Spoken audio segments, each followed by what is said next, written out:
যে একটা জোট হয়েছিল হুমায়ুন কবিরের সঙ্গে ওয়াইসির জোট হয়েছিল।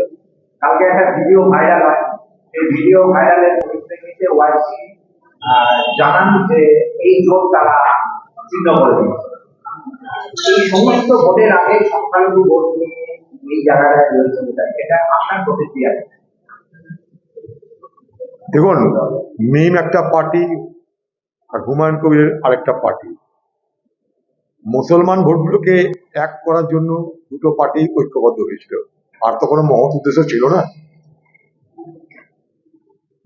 তারপরে ভিডিও ভাইরাল, তারপরে জোট ছাড়াছাড়ি।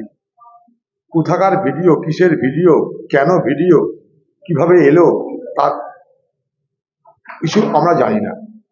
কতটা সঠিক, কতটা বেঠিক, কতটা সত্য, কতটা মিথ্যা, আমরা কিছুই জানি না। আর পশ্চিমবঙ্গে মমতা ব্যানার্জি আর তাদের যে সমস্ত এজেন্সি, তারা কি করতে পারে না করতে পারে তার ছোটখাটো প্রমাণ তো আমাদেরও জীবনে আছে। ভোটের বাজারে বিভিন্ন ধরনের বাতাবরণ তৈরি করা হয় বিভিন্ন এজেন্সিকে কাজে লাগিয়ে, এটাও হয় বাংলায়। তো স্বাভাবিকভাবেই এগুলো সত্য মিথ্যা নিয়ে আমার স্পষ্ট কোনো ধারণা নেই, কিন্তু যে ভাইরাল ভিডিও হয়েছে তাতে একটা জিনিস প্রমাণিত হয়েছে যে মানুষের মৌলিক সমস্যাকে বাদ দিয়ে কে হিন্দু কে মুসলমান, কোথায় মন্দির কোথায় মসজিদ, এই রাজনীতি বাংলায় কিন্তু আজ মমতা ব্যানার্জির নেতৃত্বে সুপ্রতিষ্ঠিত। একদিকে বিজেপি, একদিকে মমতা ব্যানার্জি, তারা পশ্চিমবঙ্গে সুপ্রতিষ্ঠিত করেছে যে ধর্মকে নিয়ে, ধর্মের মেরুকরণ নিয়ে কিভাবে রাজনীতি করতে হয়, এবং তাদের সেই শিক্ষায় তাদের দলের যারা অধস্তন তারা শিখছে।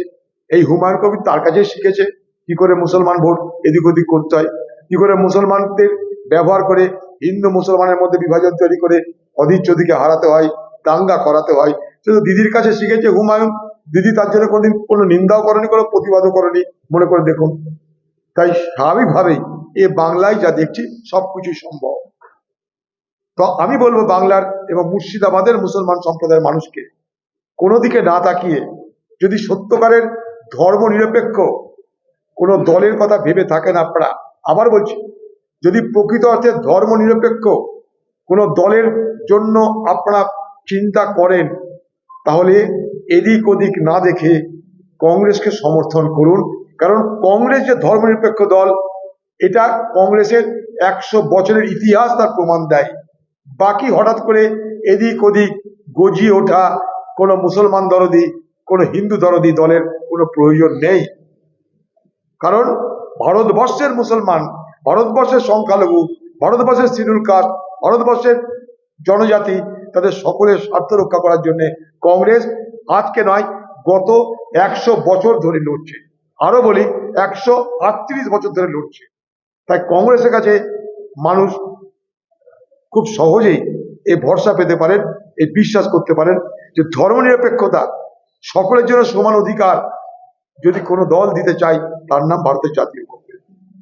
তাদেরকে নির্বাচনী সভায় নিয়ে গেছে এবং তারা প্রধানমন্ত্রী সভাতে নিয়ে যাবে বলে পরিবার সূত্রে জানতে। এখন তারা বিজেপিতে জয়েন করেছে, জয়েন করে তারা বিজেপি সভায় যেতে পারে। কিন্তু আমি আপনাদের খুব দায়িত্ব নিয়ে বলছি, যখন এই ঘটনা ঘটেছিল সেই সময় কোনো বিজেপি নেতা তাদের বাড়িতে প্রবেশ করার ক্ষমতা হয়নি। আমি অধীর চৌধুরী তাদের বাড়িতে প্রবেশ করেছিলাম। তাদের বাড়ির একটা মেয়ে ছিল, সে কংগ্রেসের পঞ্চায়েতের সদস্য। তাদের বাড়ি থেকে করুণ কাহিনী শুনেছিলাম যে তাদের অপমৃত্যুতে মৃত্যু হয়েছে, তাদের শ্রাদ্ধ করতে হবে, শ্রাদ্ধ করার জন্য পুরোহিত পাওয়া যাচ্ছে না। আমি অধীর চৌধুরী তাদের বাড়িতে পুরোহিত শুধু নয়, পুরোহিত সঙ্গে সঙ্গে শ্রাদ্ধের যত রকমের খুঁটিনাটি জিনিসপত্র লাগে সবকিছু পাঠিয়েছিলাম। পুরোহিত, শ্রাদ্ধের সমস্ত মেটেরিয়াল, সেই সঙ্গে তাদের পরিবারের পাশে সেই সময় শামসেরগঞ্জের মুসলমান যত, কারণ আমাদের পার্টির সংগঠন শামসেরগঞ্জে মজবুত, সেখানটায় 80% করে মুসলমান বাস করে। স্বাভাবিকভাবে সেখানকার মুসলমান নেতৃত্ব, তাদের একটা বিরাট অংশ কংগ্রেসের, তারা সবাই মিলে তাদের সাধ্য সম্পন্ন করার জন্য তাদেরকে যত রকমের সহযোগিতা করতে প্রতিশ্রুতি দিয়েছিল, তাদের গ্রামে গেছিল, সবকিছু আমরা করেছিলাম। আর শামসেরগঞ্জের সেই ঘটনায় যে বাবাকে এবং ছেলেকে হত্যা করা হয়েছিল, হাইকোর্ট সেখানে বলেছিল যে তারা তৃণমূলের নেতার উস্কানিতে এই ঘটনা ঘটেছে, তৃণমূলের নেতারা জড়িত এই ঘটনায়। তারা কোথায় জানি না, তাদেরকে কিন্তু মমতা ব্যানার্জি পদ থেকে সরায়নি, যেমনকার তেমনই রেখে দিয়েছে।